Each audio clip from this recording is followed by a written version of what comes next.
Educação à distância, mudando realidades.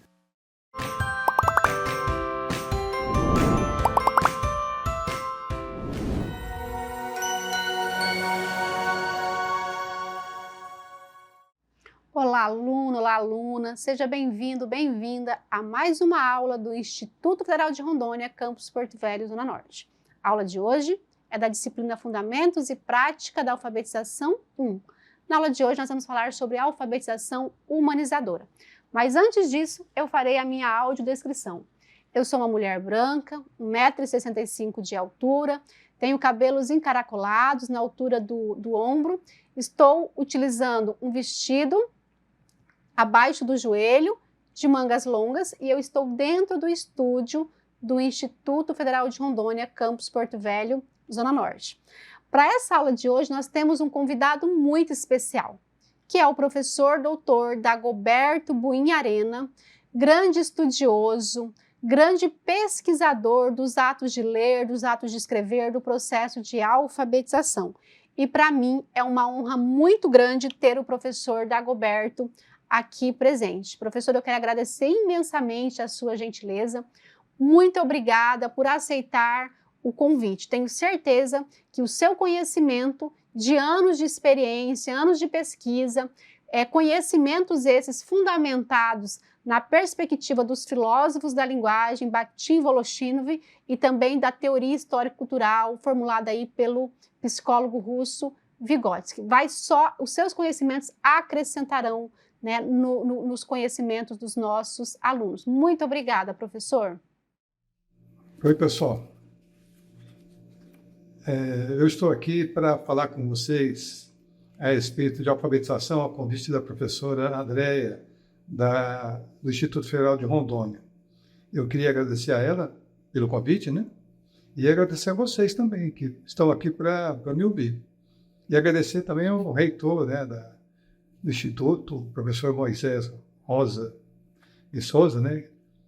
Uma pessoa que eu conheço muito bem. Então, eu queria, inicialmente, né, fazer esses agradecimentos e tentar, de alguma maneira, responder àquilo que a professora Andréia me propôs. Ela queria que eu falasse a respeito da alfabetização humanizadora, né? Isto é, o que é isso, né? Por que se chama alfabetização humanizadora? Por que humanizadora e não alfabetização? E também não é que eu discorresse a mostrar a diferença, né, que há entre ela e outras tendências na alfabetização aqui no Brasil. Bom, inicialmente eu queria dizer, né, que eu vou tentar falar dentro de 25 minutos, né, eu vou olhando aqui na tela para não ultrapassar esse tempo. Mas inicialmente eu queria dizer que existe no Brasil já talvez há uns 20 anos, né, um pouco mais, 25 talvez, uma discussão em torno da palavra alfabetização, do termo alfabetização e também do termo letramento, não é? Antigamente nós falávamos só alfabetização e de uns tempos para cá, né, nesse período que eu estou situando aí, né, na década de 90, nós começamos a falar também em letramento. Eu particularmente não, né, mas a palavra, o conceito de letramento, ele foi trazido, né, principalmente da Europa, e ele se enraizou no Brasil e começou a retirar de cena a palavra alfabetização, ou o conceito de alfabetização, como, e por quê, né? Porque os europeus, e depois os brasileiros também, entenderam que o letramento é mais amplo, porque ele envolve a capacidade, né, vou falar assim inicialmente, de ler e de escrever. E a alfabetização seria apenas um trabalho mais técnico, de ensinar um som e uma letrinha. Por isso que eles passaram a usar letramento e alfabetização. Eu estou falando de uma maneira muito simples, né? E, posteriormente, passaram a usar também uma mistura, uma síntese dessas duas, que seria letramento e alfabetização, ou, em vez de falar alfabetizar, começou-se a se dizer alfaletrar, um verbo alfaletrar. Isto é, é necessário ensinar os elementos de base, né? Elementos de base tem a ver com a correspondência entre letra e som, ou entre fonema e grafema, né? Para usar uma terminologia linguística. E o letramento seria esse desenvolvimento da escrita, coisa assim, né? Mas eu, particularmente, nunca usei o termo letramento, nem o conceito de letramento. Eu optei sempre por trabalhar com o termo alfabetização, que é uma tradição brasileira, mas ampliar o termo alfabetização, né? E retirar esse conceito do lugar em que o colocaram, que é da correspondência letra-fonema, e dar a ele essa amplitude, e uma amplitude maior. Essa amplitude maior se situa na palavra humanizadora. É uma alfabetização humanizadora. É isso que eu vou tentar explicar, não é? Para vocês. Bom, antes de começar, né, a falar sobre isso, eu tenho que pensar em falar sobre a linguagem escrita, não é? Isto é, o que a criança, o que nós vamos ensinar? Nós vamos ensinar a linguagem escrita ou a linguagem oral para as crianças? Na verdade, o que nós queremos é ensinar a linguagem escrita. E por que ensinar a linguagem escrita? E ela é constituída de quê? A linguagem escrita se manifesta na vida, eu vou pensar sempre na vida, por gêneros. Gêneros chamados discursivos, mas eu não vou chamar de gêneros discursivos, vou chamar de gêneros, né? Gêneros, talvez, de enunciados. E por que enunciados? Eu não vou falar nem frase, nem oração. Vou falar em enunciados. Enunciados são as manifestações concretas da linguagem verbal. E isso que eu estou usando agora aqui são enunciados. Mas eu escrevi esses enunciados também. Eles estão aqui ao meu lado, para eu poder dar uma olhadinha, para não me perder nessa minha fala. Então, os enunciados são essas manifestações concretas, tanto as orais quanto as verbais, as escritas. E o que nós queremos na escola, fundamentalmente, é ensinar as crianças esses enunciados escritos, que têm sentido. Porque aí tem a necessidade da palavra explicar o que é humanização. Quando as crianças chegam ao mundo, elas chegam e nós já, dos pelos beijos, colocamos numa escola, não é? Na educação infantil, para que elas comecem a se familiarizar com o mundo e compreender como é que o mundo funciona e como é que as pessoas se relacionam e acima de tudo, aprender a cultura humana. Eu vou repetir algo que todos aqueles que estudam a teoria histórico-cultural, né, dizem, porque tem como referência os russos da teoria histórico-cultural. Eles dizem, olha, as crianças nascem com características, né, humanas, mas de animais. Para se tornarem humanas, elas precisam se apropriar da cultura que o homem já criou. Esse processo de apropriação da cultura humana, dos gestos, na maneira de andar, na maneira de comer, na maneira de pensar, toda essa cultura criada, tudo isso é o conteúdo que vai humanizá-las. Isto é, elas se tornarão seres humanos exatamente porque estão mergulhadas, banhadas na cultura humana. E isso começa lá, logo que elas nascem, em casa e na escola. Porque os pais também estão ensinando a cultura deles. Eles não conseguem ensinar a cultura de alguém que mora na Bélgica, por exemplo. Eles têm que ensinar a cultura do Brasil. Mas do Brasil, nem tanto do Brasil todo, mas do lugar em que elas nasceram, do estado em que elas nasceram, da cidade em que elas nasceram, do bairro em que elas nasceram e da família em que elas nasceram. Elas se apropriam da cultura. A primeira cultura é a cultura do núcleo familiar e depois elas trocam na escola e vão trocando culturas na escola para ampliar esse universo de humanização. Olha, e onde é que entra a escrita nisso? Elas vão se apropriar da linguagem escrita Porque é por meio da linguagem escrita que elas vão se humanizar também. Não, mas como? Ora, a linguagem escrita está formada por uma cultura. A linguagem escrita traz cultura. Portanto, ela é cultura. Uma cultura que os homens inventaram, mas ela tem as suas características próprias de um lugar, de um país. Ela não é estéril. A linguagem escrita tem cultura. E a linguagem oral também tem cultura.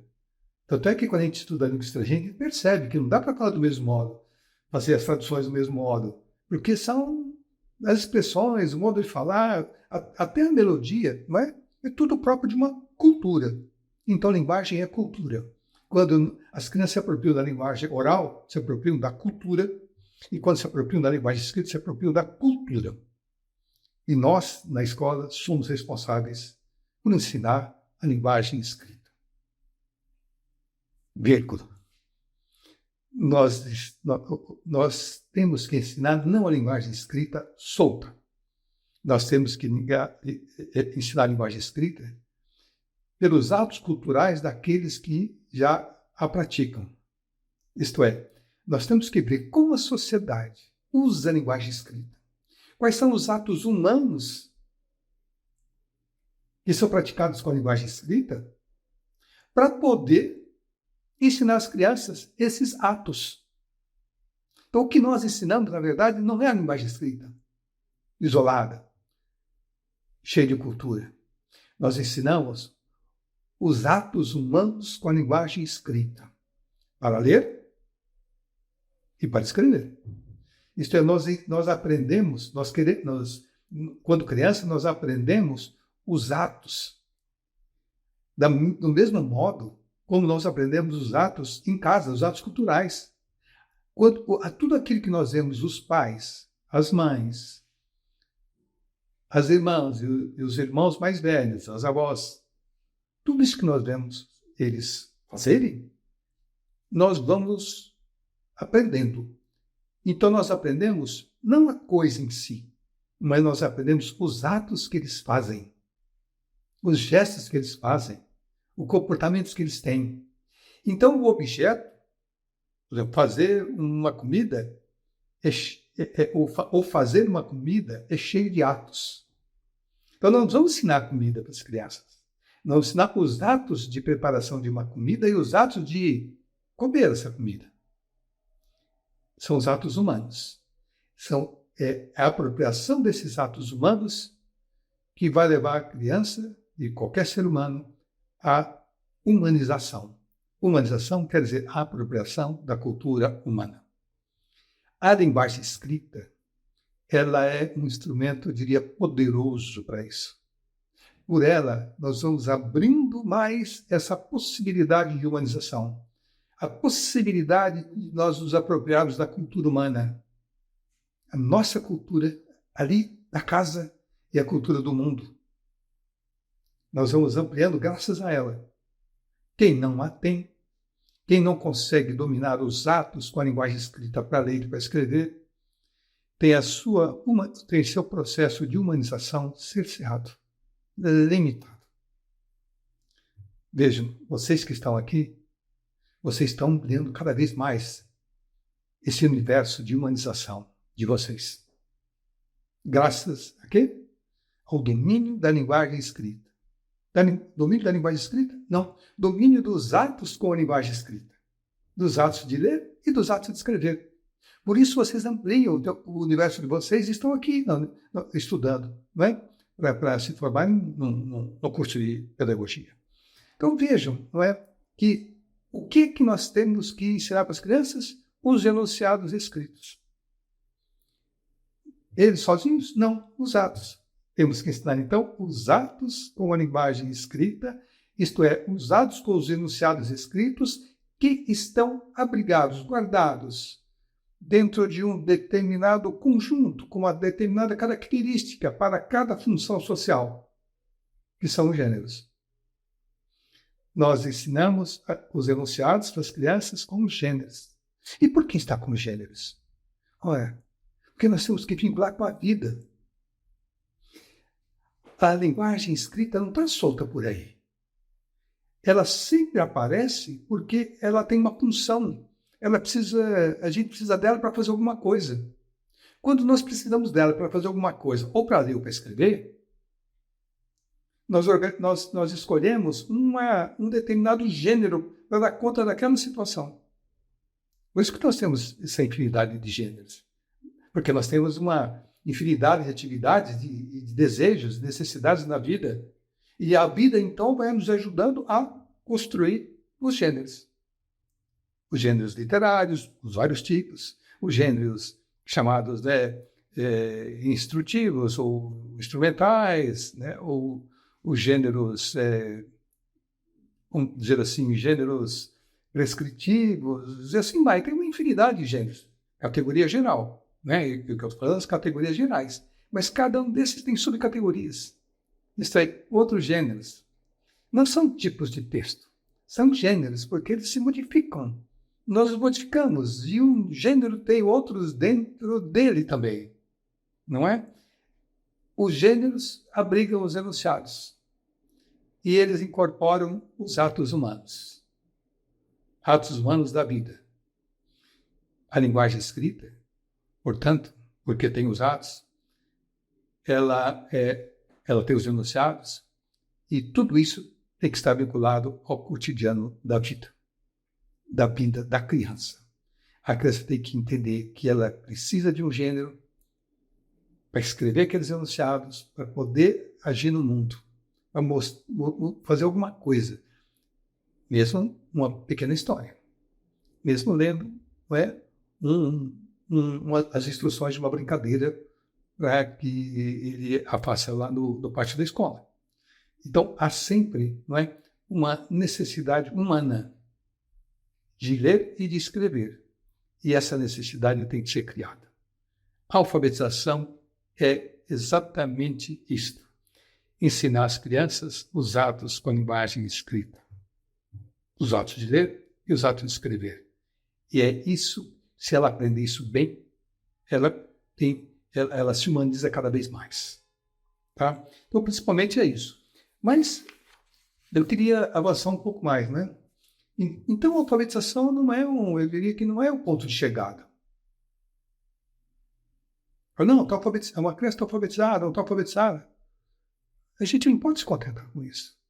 O que é alfabetizada? Na verdade, o que a gente quer é que a criança se humanize.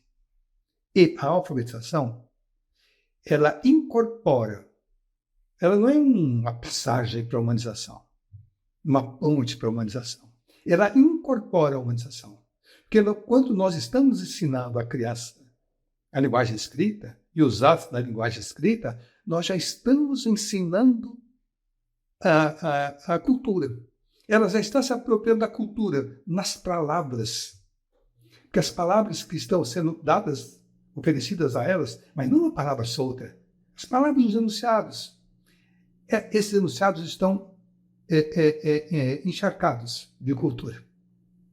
Se eles não tiverem isso, a alfabetização é estéril.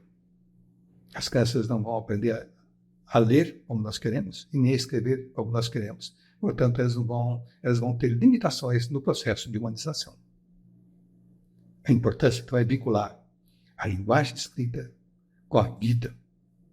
Com a vida. A vida, a cultura não pode ficar fora da escola. A cultura da vida tem que entrar na escola e alimentar a escola. Alimentar os textos que vão para a escola. E o que fazem os manuais? Os manuais saem para qualquer lugar do Brasil. E não trabalham com os enunciados e nem com os atos. Eu vou falar um pouco mais disso à frente, não é?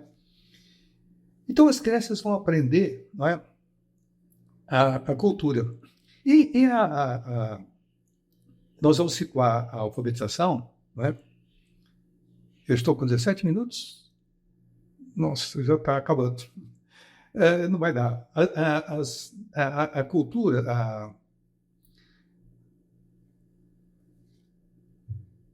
a alfabetização comum, ela se situa no reino das ciências da natureza. Porque as ciências da natureza trabalham com os dados científicos. E a linguística, que estuda a linguagem oral, os fonemas, as sílabas, as articulações todas, a linguística não se situa nas ciências humanas, ela se situa no campo da ciência da natureza. E ela vai, então, olhar a linguagem escrita a partir dessa ótica. E vai dizer que a linguagem escrita, então, é como se fosse uma tradução da linguagem oral. Como ela estuda o fonema, ela vai dizer, olha, a linguagem escrita é só colocar um grafema que corresponde ao fonema. Essa é a visão. É como se fosse quase uma codificação, só que é uma representação, como eles dizem também. Mas é uma visão das ciências da natureza. E nós queremos colocar a alfabetização no outro campo, no campo das ciências humanas. E no campo das ciências humanas, nós temos outros princípios, outros parâmetros, não é? O ponto de chegada, se eu posso dizer assim, não é a alfabetização, mas é a humanização. A alfabetização, ela é fundamental para esse processo. Se nós queremos que as crianças leem como nós lemos, batendo os olhos e dialogando com o texto, se nós fazemos assim como adultos, e se nós somos modelo, esse modelo tem que estar lá no comecinho, na alfabetização. As crianças têm que aprender o que nós somos hoje. E não aprender algo que nós não fazemos. Porque nós não ficamos falando o texto, né, em qualquer lugar. Jamais. Nós botamos os olhos e damos com a cabeça. Se é assim que nós fazemos, é assim que nós temos que ensinar lá no início. Se nós escrevemos hoje com celulares,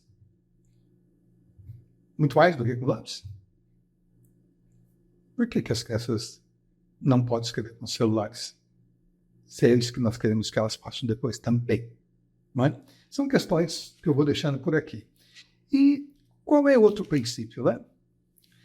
A alfabetização humanizadora, ela não exclui. Nós falamos que ela não é excludente, porque ela não exclui. Eu não estou falando que ela é inclusiva, porque, na verdade, ela não exclui de cara. Porque ela dá possibilidades às crianças que não enxergam de trabalharem com os caracteres, eu vou explicar melhor depois, e com as crianças que trabalham, as crianças que não têm mobilidade com as mãos, também podem, não é, aprender a escrever, porque não é preciso usar o lápis. Não é? E assim vai. E as crianças que não escutam podem aprender, porque não é preciso ouvir o fonema para achar a letrinha correspondente. Isto é, ela humaniza e não exclui. É isso que é importante. Porque qual é o vínculo? Existe vínculo entre a linguagem oral e a linguagem escrita? Sim. Mas que vínculo? O vínculo é um fonema e um grafema? Não.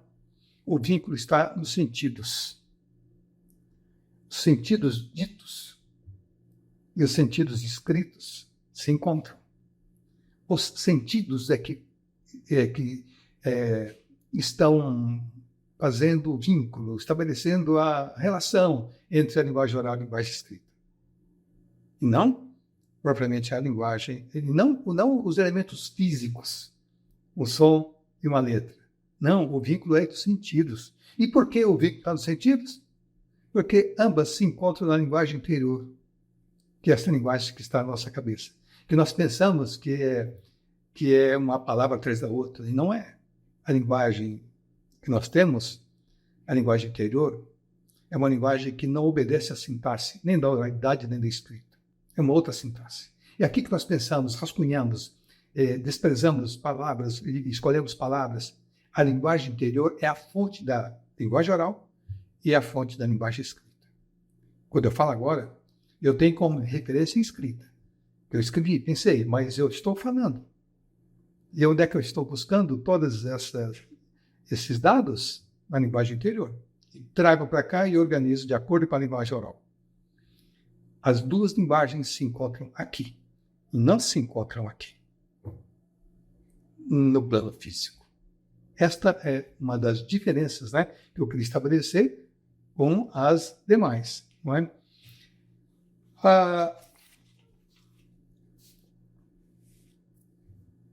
que eu poderia falar mais em 2 minutos? Eu realmente não deu para falar. Eu vou tentar rapidamente, né, dizer qual é a matéria-prima da linguagem escrita. Vocês vão dizer as letras. Qual é a matéria-prima, ou matéria física da linguagem oral? Vocês vão dizer os sons. Vou dizer, não, bem os sons, mas os fonemas. Né? Mas eu vou reconsiderar aqui em relação à linguagem escrita. A linguagem escrita trabalha não com letras, apenas. As letras são um tipo de caractere. Nós trabalhamos com caracteres. Se vocês olharem para o texto diante de vocês, vocês não vão ver letras apenas. Vão ver pontos, traços, espaços em branco. Vão ver uma série de coisas, figurinhas diferentes que vocês não veem, e também a inserção de novos sinais que aparecem. Nós trabalhamos com caracteres. E quem inventou isso? Gutenberg lá atrás. Quando ele inventou a tipografia, ele começou a trabalhar com caracteres. E como é que ele fazia? Manipulava. Pegava com as mãos mesmo, para montar o livro. E até 100 anos atrás, as pessoas montavam jornais todo dia, manipulando os tipos. Que tipos? Caracteres. Não escolhiam caracteres. Então, o nosso princípio é esse. É o princípio tipográfico, agora digital. Nós escolhemos caracteres. Entre esses caracteres existem as letras. Mas dá para escrever só com letras? Não dá. Nós temos que escrever também com outros sinais, outras marcas, que são os caracteres. Ora, se é assim que nós escrevemos, se é assim que nós lemos, por que não oferecemos exatamente isso para as crianças desde o início? Nós só oferecemos letras, é pouco. E por que oferecemos letras? Para estabelecer o vínculo entre a unidade física da escrita com a unidade física da oralidade. Mas escrever não é isso. É, pelos sentidos aqui na linguagem interior, e colocar os caracteres no papel. Montar caracteres. Manipular e montar. Como se a escrita fosse um quebra-cabeças. Como se a escrita fosse figura. Porque a letra é figura. Ela nasceu de uma figura baseada em um animal ou em alguma coisa da vida. Foi evoluindo. Mas é uma figura. E elas juntas formam outra figura, que é a palavra, vista como figura, junto com outras palavras. E elas dizem, elas têm sentido. E quanto mais vinculadas à vida, mais sentido elas têm. A escrita, então, ela é composta por caracteres. E nós temos que ensinar as crianças a trabalhar com caracteres, a manipular caracteres. As letras, sim, mas todos os outros também. Porque os caracteres não têm relação com o som. Ponto, final, ponto de exclamação, reticências, aspas, espaço branco, aquela letrinha que é o E, chamado E comercial, que não sei se o nome é correto, e outros tantos, né? O hashtag, esses sinais todos, eles não têm som, mas têm sentido. Então, o que as letras fazem? Elas são unidades de composição do sentido. Elas têm som, mas pode não ter. O H não tem, muitas palavras. A gente troca o som do E pelo I, do T pelo T, e assim vai. As palavras, as letras, também não são fiéis a sons. E algumas não têm nem som. Elas são como aqueles outros caracteres. Mas sem elas, a escrita não se dá. Portanto, por quê? Sem elas, não há sentido. Sem elas, aquela palavra não é. Então, elas exercem uma função visual e não uma função de representação de um som. Nós lemos as letras e nós construímos as letras. A escrita é um grande quebra-cabeças. Eu teria muito mais para falar, mas não dá. Aqui, nesse tempo curto. Eu vou deixar isso para a palestra posterior, que também, né, isso foi um convite feito pela Andréia, e eu voltaria a falar com vocês com mais detalhes e responder as perguntas que vocês puderem. Tá? Obrigado pela atenção. Muito bem. Professor, mais uma vez eu quero agradecê-lo. tudo que o senhor falou foi muito importante para nós compreendermos a alfabetização nessa perspectiva humanizadora, que é uma perspectiva totalmente diferente da forma tradicional de compreender a alfabetização. E quem quiser saber mais sobre a alfabetização humanizadora, eu peço para acessar o Núcleo de Alfabetização Humanizadora nesse endereço eletrônico aqui, que é o Nahum, lerescrever.com.br. Esse, né, é um boletim que o professor Dagoberto Bunharena é um dos organizadores, e lá nesse boletim a gente vai encontrar, né, textos teóricos, vídeos, atividades práticas da alfabetização nessa perspectiva humanizadora que foi explicada para a gente gentilmente pelo professor Dagoberto Bunharena. É isso, vejo vocês na próxima aula. Até mais!